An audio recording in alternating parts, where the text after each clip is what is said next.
Sleeping Dick Ritchie. Dreaming, hoping, wishing he didn't have so many cheap budget knives.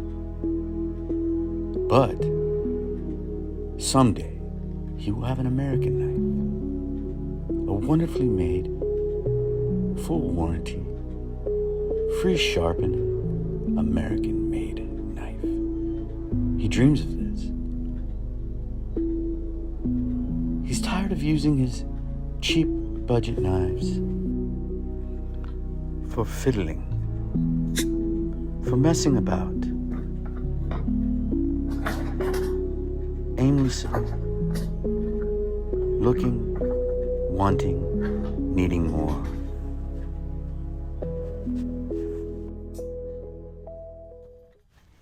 He would use his knives for crude purposes, cleaning the dirt out from his fingernails.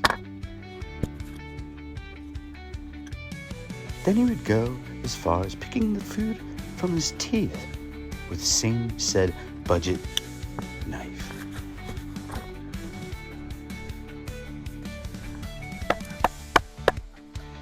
This American man, that specimen of a man, quartering wood with cheap budget knives, displeased, not happy, not safe. Why is the dog so close to the knife? He just needs an American-made knife. Hey guys, it's been a minute since I've done a review. Haven't been in front of the camera in probably over a year, really. Just took a break, burnout, all that other kind of crap. You know me, I've never really reviewed super high expensive high-end knives, particularly USA knives. Love USA knives, love the idea of made in America, all that stuff. Trust me, I believe that American knives are made better. Let's try that again. I don't like that.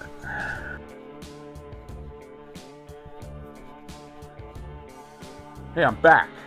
It's been a while. It's been a minute. You know, I haven't been in front of the camera really doing a knife review for about a year. Took a break, burnout, tired of it. But I missed it. I missed you guys. You know what? I miss knives. I miss talking about knives quite a bit. Now, you know me, I've always liked cheap budget Chinese knives. I like finding the best thing I could find on a short buck. So I would always grab, say, my favorite brand. No, I'm not going to talk about that. So I would always grab budget Chinese knives, Taiwan knives, whatever. It didn't matter. American knives, they're the best. There's no better knife made than an American made knife. America! You got several brands, but the brand that brought me back is Benchmade. Now, I've always wanted a Benchmade. I've never truly owned a Benchmade in my life. I got a call. I'm taking a nap on my couch. I have all kinds of extra time on my hands because I haven't been doing videos. Guess who reaches out? Benchmade. Now, I thought it was maybe a scam. I get a lot of people trying to get me to review their products now. I get emails every day that people want me to review socks, t-shirts, hammers, saws, whatever. I tell them no. I think a lot of them are scams. I thought this guy might have been. I said, hey, how do I know who you are before I send you my address and everything to get me that nice Benchmade knife? He said, I'll just send you a message from Instagram message. I can't fake that. I go, you can't. So send it to me. Boom, he sent it to me. Now, next thing you know, he sends me a box with 3 Mini Bedlams. 3 different versions of the Mini Bedlam. Now, I don't even know if this knife is available yet. I got on the internet, check it out, try to get some information before I talk, because I like to try to talk semi-intelligently about knives, even though I'm not a very intelligent person. Now, I might have gotten an early viewing of the Mini Bedlams. 3 different versions, 2 with G10, 1 with carbon fiber scales, all with S90V CPM steel. Crucible particle metallurgy. Stuff is sharp. It's up to you to figure that out. But I tell you one thing we will know, is one of these knives is going to make it in the hands of Alan Beasley, Knives I Guess. And if you know anything about Alan Beasley, that son of a gun's going to sit down, you're going to see his feet. Yeah, his feet. Top view coming down, him slicing up some cardboard all night long with one of these knives. Stay tuned for that. It's going to make it into his hands. Plus, one of these knives is going to be in the hands of Tim School Fish. Old Timmy Boy's going to tell you what he thinks of the Mini Bedlam. And then hopefully it's going to get in the hands of quite a few other people. I'm going to keep one for myself. I'm going to give one away. And then the knife that's going to travel around, like I just said, going to all these people, Timmy, Knives I Guess, who knows? Who knows who's going to have it? It's going to be crazy. It's going to be nuts. It's going to be wild. So let's get down to this and take a closer look at the 3 of these knives. I'm just going to show you the knives right now and just briefly talk about it. I'm not an expert, but I tell you what, man, I'm pretty stoked that I'm going to have a Benchmade knife in my pocket because I'm going to carry this Mini Bedlam probably for the rest of 2025. Trust me. Now, the first one we're going to look at is going to be a surprise because I'm just going to open the boxes and not even look. Okay, so this is going to be... Now, Benchmade, they put this little thing right here in the pocket clip. Don't know what that is, really. It just says Axis.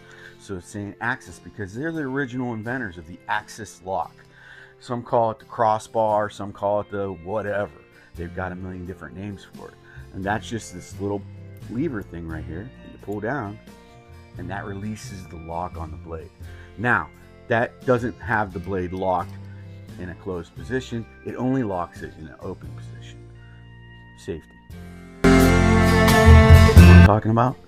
Now, let's talk about the pocket clip real quick. Nice pocket clip. Now I'm going to take out the knife I have in my pocket, cheaper Chinese knife, replace it with a beautiful, nice, well-made, incredibly made, cool-looking Benchmade Bedlam. Let's see how it goes in the pocket.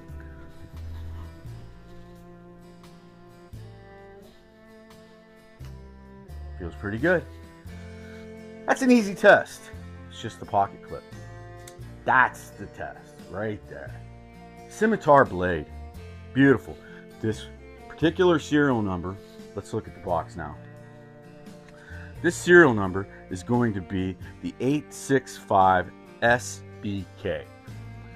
Now, this is G10, but their G10 is incredible. That has the serrated edge. Right to here. Kind of a cool looking choil right there if you've ever seen one like that. Normally they're rounded, but this looks like it's probably machined, cut. It's pretty cool. It's not like it's going to be a plunge grind drill or something like that. Now go ahead and make fun of me. Plunge grind drill. I don't even know what that means. I just know plunge grind, shoulder, neck, blah, blah, blah, all that crap. Who cares? Now this is kind of cool. Now this is a self-defense knife. If you've ever held a self-defense knife, you would think this is what it is. It's got a little, I'll tell you what, this is a glass breaker. It's part of the back spacer. It's really cool. And I like how they designed it to where it doesn't really, it's not cumbersome, it's not big, it's not bulky, it's not ugly, it's not screw in. It's actually part of the back spacer. So that could be used as 2 things, breaking glass, of course, and breaking heads. But I don't condone violence. Now, I tell you what, it's got kind of a compound grind with this on the back. Now, full self-defense knife, if it was me, I would put an edge on this backside and really go wicked. But you know what? That's not practical, it's not smart, and it's not safe. And you don't want to do that to your Benchmade knife because something tells me you're not going to get to use their, yeah, we're going to talk about it. So with every knife you get paperwork, of course. And on the paperwork, you're going to read that you're going to read on here. Yeah, did you get that? Read that. Zoom in, pause, read it. They have sharpening warranties, free sharpening on your knife. You'll mail it in, they'll sharpen it, send it back to you. Now, I don't know how the shipping goes on that, but I'm sure you can figure that out when you read the small print. Also, they have a lifetime guarantee on your knife. If for some reason your knife doesn't operate or function the way it's supposed to from manufacturer, they're going to probably get you a new knife. I don't know how that works either, because, you know, everybody I talk to, I've got a lot of friends that are Benchmade fans. They've never had one break, you know, so that's probably an easy warranty for Benchmade. That's what I would say. Why not? You make a great product, slap a really good warranty on it, because you got to stand behind your product. Now, every knife has that. Now, this is a scimitar blade. SCIMITTTTERZPQLR. Yeah. Scimitar blade. I like the name of the blade. Never heard of that name of the blade until I read it on this. So I think that's a great name for it. When I go over to my knife board over here and I put it up there, it makes me want to say that it's a Persian blade, even though it probably isn't, or a reverse hawkbill. I love it. I wanted to say reverse hawkbill for so long, because they say reverse Tano. Why not say reverse hawkbill? Now, the cool thing about the axis lock, just like that, you can pull that axis lock and you can flip that blade closed and open. Like I said, it locks in the up. It won't lock in the lower. Now, a good axis lock will keep that blade from flying open when you do that. See? So it's just got enough contact with the blade still to keep it closed. So you can't flip it open like that. Because who knows? That's just not the way knives are supposed to be when it gets down to it. Now, this G10 is really great, and it's got this really, really nice contouring, etching, machining, whatever, however, I'm not sure what they do there, but I like it. Thumb studs on both sides, and then it has some jimping on this little thing right here. So when you come up, you have jimping right there, so you can push, pull, you can really get into whatever you're working on. Great knife. Now, this is probably the bare bones of the 3 knives that were sent to me. It's just straight black on is just that. Very simple, very nice, Mini Bedlam. I like it. And of course it has the butterfly, the Benchmade butterfly. Now, let's look at another one. The next 2 are pretty cool. And what I'm going to do is I'm going to try to get you guys to guess which one I'm going to keep. All right, there, but I'm going to read it to you too. This is the 865 BK-01. Right there. Let's see which one this is. Oh, man, this is the Coyote. This is not the Coyote, but this has got Coyote Brown, I guess they call that. G10 mixed in with the black. This is cool. Really cool. Now, just like the other knife, everything's the same. There's nothing different about this other than the handle. Look at the handle, man. I really dig it.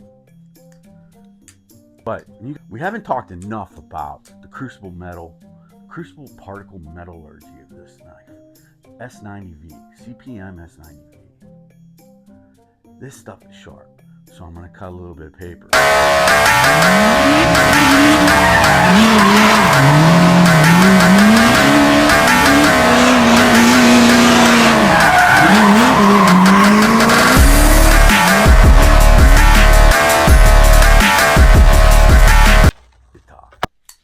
Boom, cutting paper. This is just the full blade, no serration on it. Like I said, everything else other than no serrations and the scales are going to be different from those 2. Now let's look at the third one. Can you believe this? I'm literally holding and owning 3 knives. Yeah, I'm going to give some away. You know I always do. Probably end up giving them all away eventually. But right out of the gate, I know I'm giving one away. And I know I'm making one take the travel circuit and hit some of the knife reviewers.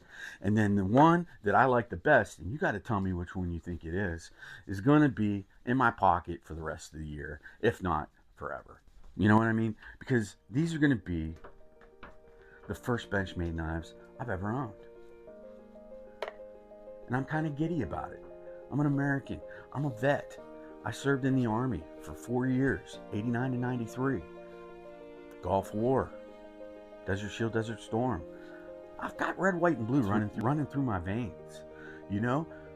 So why wouldn't I carry around an American-made knife? Well, like I said, you're getting that warranty. You're getting the free sharpening for life. You're getting the warranty, so if anything would happen, say the tip would snap, I don't know, things like that. Say it doesn't want to open or close or doesn't want to lock. That'll never happen, but if it does, they're going to fix it for free. Give you a new knife. Now, this bad boy, carbon fiber. Marbled carbon fiber scales. You wonder sometimes, carbon fiber is supposed to be like, they make McLaren cars out of carbon fiber, stuff like that.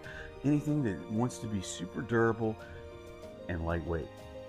This knife is going to weigh approximately 0.2 ounces less than the other two knives. 0.3 than one, 0.2 than the other. So I'll put all the specs. You're going to see the specs. You're going to know the weights. You're going to know the thickness. I think it's 0.114 thickness on the blade. You're going to know some of the materials, like the oxide finishes, stuff like that. I'll put it all right here so you can see it and read it while I'm talking. But I tell you what, this has like what they call dark copper trim. Look at that pocket. The back spacer, if you can't tell on camera, the back spacer is the same as the trim of the pocket clip and the thumb studs. Carbon fiber, of course, axis lock. See, now this is a little stiff. It's going to need a little oil. It's going to need a little wear and tear. It's going to need maybe a little flare, a little flick. When you're out in public and you're flicking that sucker open, you're scaring all the people away from you while you're sitting at lunch cutting your ham sandwich up. Yeah, you might not want to do that. But this is a slick knife. The marbling on the carbon fiber gives like a little sheen, a little shine, a little sparkle. You can tell that it's carbon fiber. It's really cool. I like it. Oh, also there's copper trim on pivots. Little copper washers. I like it. Yeah, I really like it. It's not my style typically. Obviously, I'm new to this blade style. First time I've ever said scimitar, except for like when I'm watching Lord of the Rings. I think there's a scimitar in there. I don't know, something like that. Fairy tale kind of stuff. But I dig the name. I dig the blade style. I don't know how well that's going to be working, cutting open boxes and doing other things. But you know what? I'm going to give it a run. I'll let you know how it goes. So I want to say thank you to Benchmade. Thank you for giving me the opportunity to own, possess, review, and share your knives. American-made knives, Benchmade. Get you some.